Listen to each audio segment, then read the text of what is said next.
Good morning. Good morning. It is 11:06 a.m. on Sunday, January 22nd, 2017. I'm Christiana Ellis and I just got up. This is 5 more minutes. So yesterday I participated in the Boston Women's March and I also saw the movie Moonlight. I will talk about both of those things at some point, probably tomorrow. But today is Sunday, and that means it's time to continue rewatch of Avatar: The Last Airbender. Today's episode is Season 2, Episode 2, The Cave of the Two Lovers. This is, compared to the last few episodes, which have been sort of big plot episodes, this is another episode that in some ways could be considered filler in the sense that it's still part of the journey. We don't have necessarily big developments as much as just general progress. Unless, of course, we count that cliffhanger, but we'll get to that. So we've now got Aang, Sokka, and Katara having left that first Earth Kingdom fortress behind with that general. And they're traveling on their own again.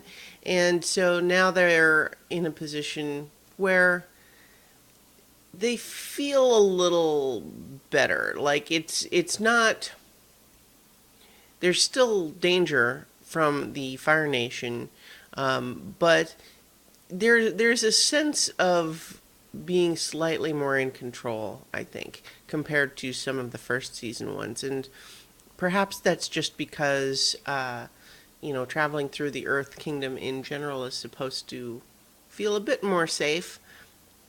But also just, they're making progress, right? We have Katara teaching pupil Aang waterbending, and we see them practicing octopus form, I think is what he calls it, where he's just creating all of these water tentacles to grab various projectiles coming at him, and he does pretty well. And she compliments him accordingly. And what we also get is him kind of blushing a little bit at her sort of adjusting his arm movement, just having us kind of resume some of this romance angle between them. And I still always feel, at least this early in the series, that they seem marginally too young for a romance angle to me. But whatever. It's not that That's not a big complaint. It's kind of relative. But in any case, though, we also have basically Sokka kind of lounging around and doing the whole thing where, like, he's saying, "Are you guys ready to go?" And he's not ready to go, and it's like, "Well, I could be ready in 2 minutes," which is just kind of, that's sort of a knowing detail. You know that when they wrote that, someone around was really doing that sort of thing.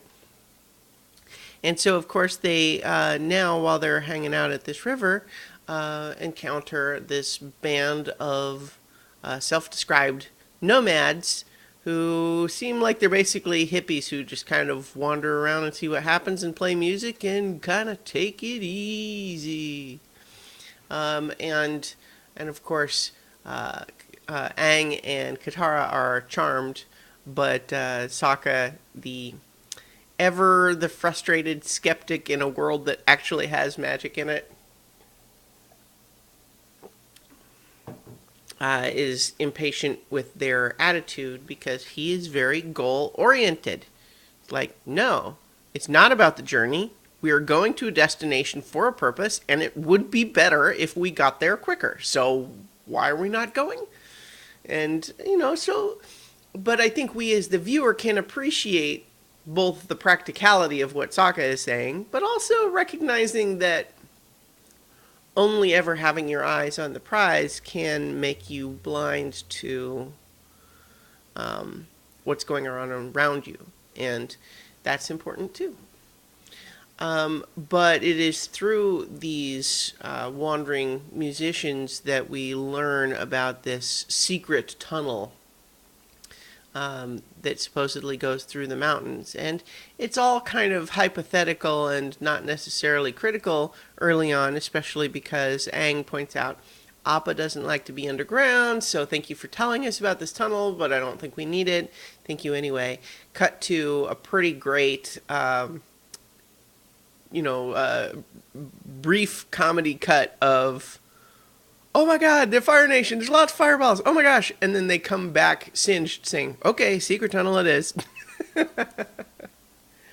And then we get a lot of nice comic beats in that whole little sequence because from there we have the progressive discoveries of, oh yeah, it's not just a tunnel, it's a labyrinth underground. Oh yeah, we've never actually been there. Oh yeah, there's giant, creepy, scary statues at the beginning of it.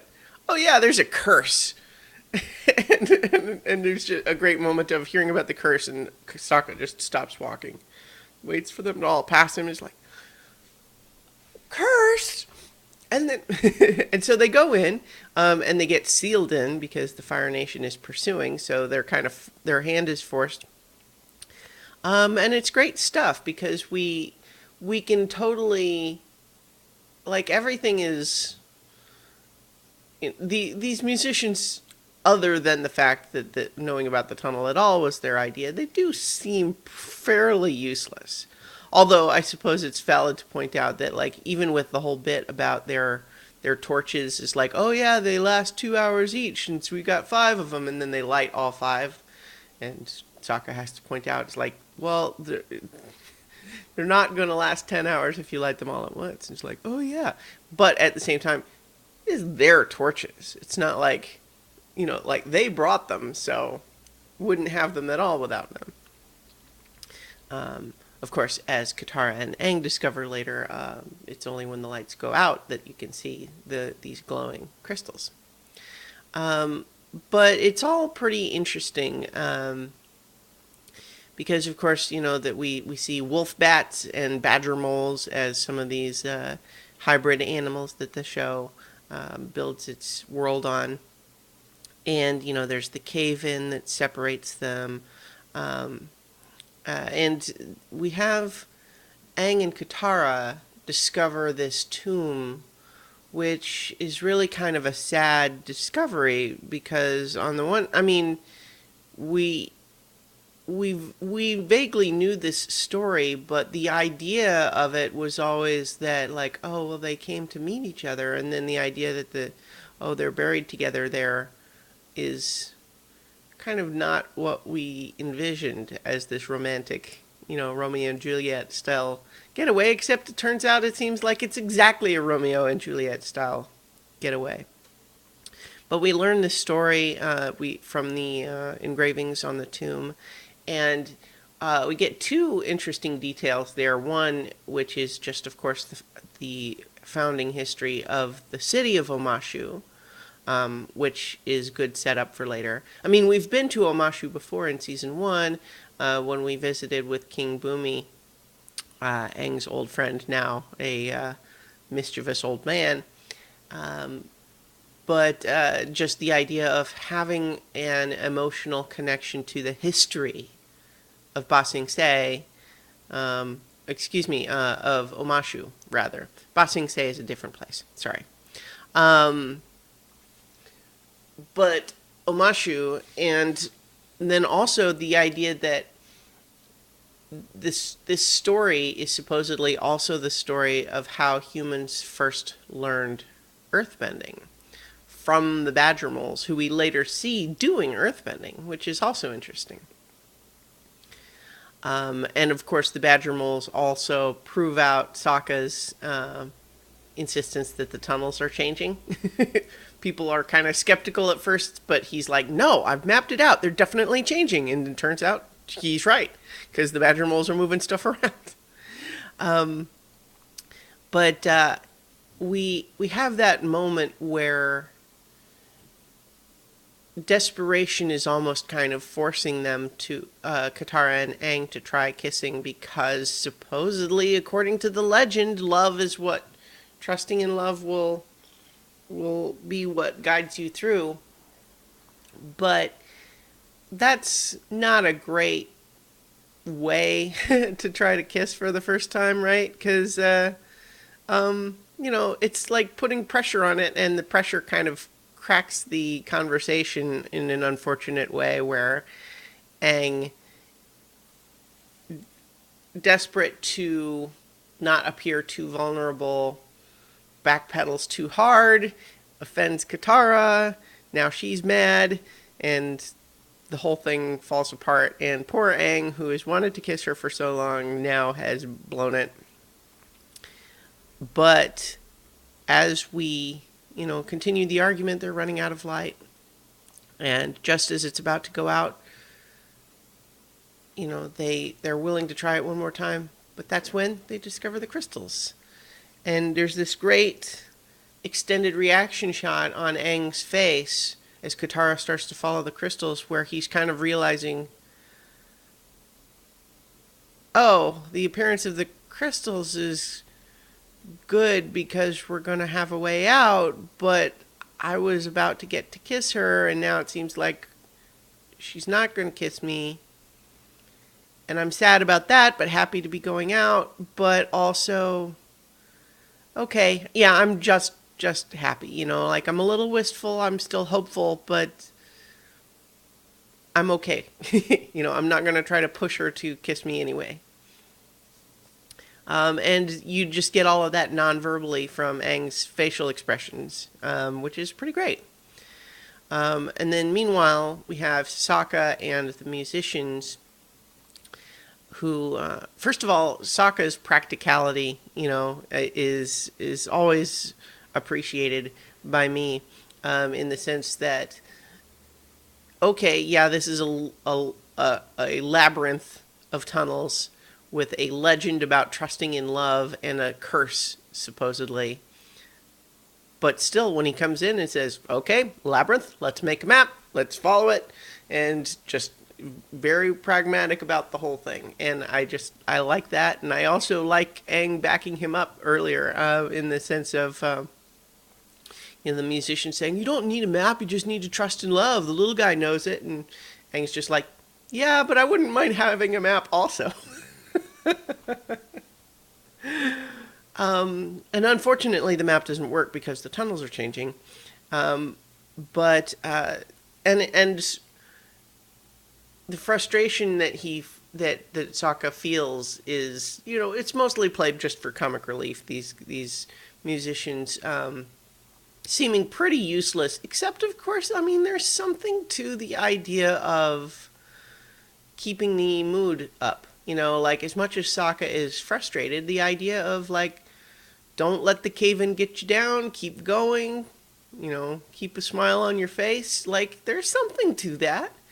And then, of course, it's the music that ends up bringing the badger moles onto their side and helping them escape, too. So, once again, like the musicians, if they hadn't been there, it wouldn't have worked out that way. But, of course, you can also point out that without the musicians' torches, you might have seen the crystals earlier and could have just followed those.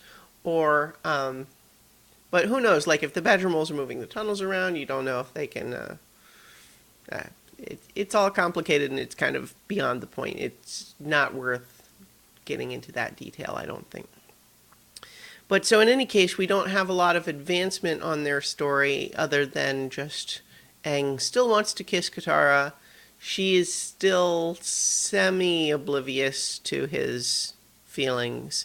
We get the feeling that she's starting to get it and maybe even feel it a little bit, but not to the level that Aang feels it yet. And then Sokka gets a great final moment of finally emerging from the cave and having like this red mark on his forehead, and Katara's like, why does your forehead look like that? And the musician says, I don't want to speak out of turn, but I think he might be the Avatar. And then Sokka just goes, thus implying that he's been doing that repeatedly for hours. That's why his forehead is red. But then, so if we switch over to Iroh and Zuko, there's a nice method of showing that at least a few days of time has passed because Zuko's hair is starting to grow. Now that they've cut the ponytail and they're on the run, he's presumably no longer shaving his head where he had been, and so his hair is starting to grow in a more normal, sort of a buzz cut style. And he's very frustrated, not liking the life of having to scavenge for food and so on. Iroh is his typical, more at peace self, but also kind of not contributing to Zuko's peace of mind when he finds this rare flower and knows that it's either a healing tea or a deadly poison. It's one or the other, and he's not sure which. But of course he tries it, and it's the poison one. And so they need help. And they're having to make a lot of difficult decisions. And so now they're in a position of like, okay, do they try to find Earth Kingdom people who will kill them? Or do they try to find Fire Nation people who will turn them over to Zuko's sister Azula? Earth Kingdom it is. And so they find actually just a helpful family who sees them as refugees from the war, which is kind of true. Certainly not the whole truth. Indeed, we have, they welcome Zuko and Iroh into their home, feed them, this young woman and her mother. And there's this really great moment, and we see Zuko making a connection with this young woman, kind of against his will even, where he is starting to... It starts to humanize the faces of the Earth Kingdom, who he had really never thought of as people before, because he had been so focused, not even just on the Fire Nation's war, but really not even caring about the war so much as wanting his father's approval again. And we see him, connect with her, both relate to the idea that they have missing fathers for various reasons, that they've each been damaged by the Fire Nation in this sense. And it's really kind of heartbreaking because we see that emotion forming in Zuko. But then, of course, what happens is he's very resistant to allowing himself to be emotionally vulnerable in that way. And then, unknowingly, the girl says probably the worst thing she could have said in this context, which is that when she sees them leaving and says, "I know you don't think there's any hope, Zuko," or I think she calls him Lee or Junior because that's the false name that they've been given. But it's like, but there is hope. The Avatar has returned. And it's an interesting question to ask whether or not Zuko would have tried to steal their horse ostrich thing if she hadn't said that. Hard to know. In any case, when he does, it's disappointing. And that's kind of where we're at with Zuko's story right now, which is that we can see the cracks forming in his identity he's built for himself. However, he currently is very much determined to not let those cracks spread and to hold himself together. Not necessarily expecting, I think, to get back into the Fire Nation's good graces necessarily. It's not clear what he's want. He's kind of been stripped of his original purpose and has not really chosen another one yet. But he is definitely reluctant and resistant to allowing himself to change at this point. And we can see that change starting to happen almost against his will, but he is fighting it at present. And so it's kind of a sad moment when we see him choose to steal their animal. And Iroh feels it too, but also doesn't stop him. There's practical concerns as well as moral development. In any case, the only real element of big plot, so to speak, is right at the end of the episode when finally the kids have come through the mountains and are about to get their first view in a while of Omashu, and Omashu's been taken by the Fire Nation. Bum, bum, bum! So, we'll be back next week to see how that goes with episode 3 of season 2 of Avatar: The Last Airbender. And I have, just as a reminder, I've placed all of these Avatar rewatches in their own playlist now, so it should be a little easier to find them among all the other videos. So, with all of that, I'll talk to you guys tomorrow for 5 more minutes.